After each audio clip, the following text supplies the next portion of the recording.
Can you tell us your name? Becky. Stephen. Today at Hollybush Farm in the great countryside of Northallerton, the Northdale Community Group are like any other week working towards recognition and success. We have been given the opportunity to interview two of Northdale's most hard-working and enthusiastic members who, in the face of severe learning difficulties, both have some amazing experiences and achievements to share with us. Becky and Steve are two of our role models, I'd say. Stephen has grown in himself in a year just so much. Becky, her confidence in herself, she's very much more her own person, and she's able to support herself in ways that she struggled to do before. My job basically is to develop the trainees in a way that is creative, not so much the end product, but more working towards with them, so with their communication and their confidence, and we do that through performing arts.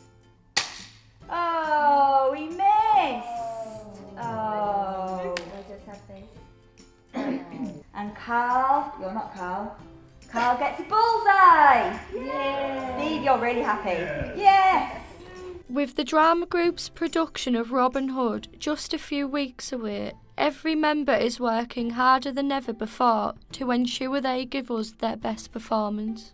And he's going to pull you forward and say, you were rubbish! At least you've got your BFH, your bus fare home.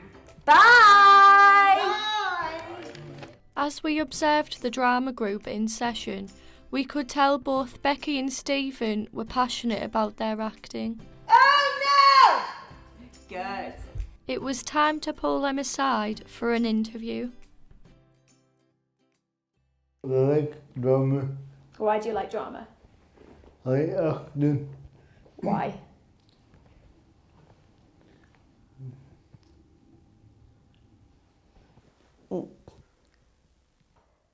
Good for me.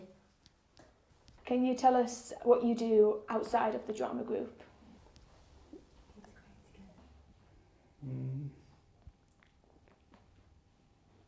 It seemed the cameras may have made our interviewees a bit nervous. How long have you been coming to drama? About a year. Before Christmas.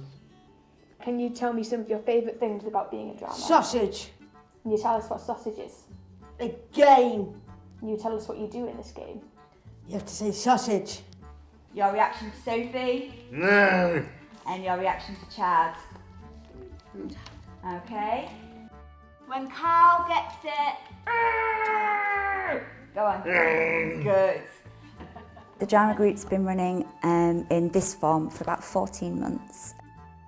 We've seen a massive change in a lot of our trainees in the last year.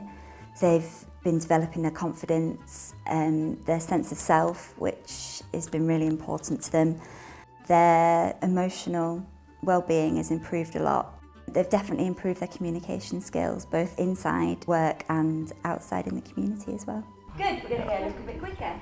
Number 1, number 2, number 3, number 4. If you could come to drama group more often, would you? Yes. Why? Because I like drama. If you could change anything about drama group, what would you change? Nothing. Why? There's nothing. And a big stretch. Big stretch. Good, Steve. And when Chad misses it, oh no! Oh no. Good, well done. Very. In Robin Hood Men in Tights, what's your character? The sheriff of Nottingham. Why are you the Sheriff of Nottingham? Because I'm good buddy. Can you tell us a little bit of what you do when you're not at drama? Music. Going out with my friends. Play around. Do you play games? Yes. What type of games do you play? Computer games. Are you good at computers? Yes. What's your favourite computer game? Call of Duty. We've got a select number of trainees and we work with about 26 altogether, but that's only 26 people we're touching, and this is something that's so valuable, I think, that so many of the people would benefit from it. I can't open my eyes again. Despite Northdale's great success in helping its members, certain communities for those with physical or learning disabilities are not so successful. For example, the nearby Teesside University's Disability Society, which unfortunately ended before it had even begun. Hi, my name's Anna and I am a student at Teesside University on my 4th year. Like, I did an undergraduate in psychology for 3 years and I'm now doing a master's in social policy. When you have a learning difficulty or when you struggle in a way that is outside of the norm, you're seen as,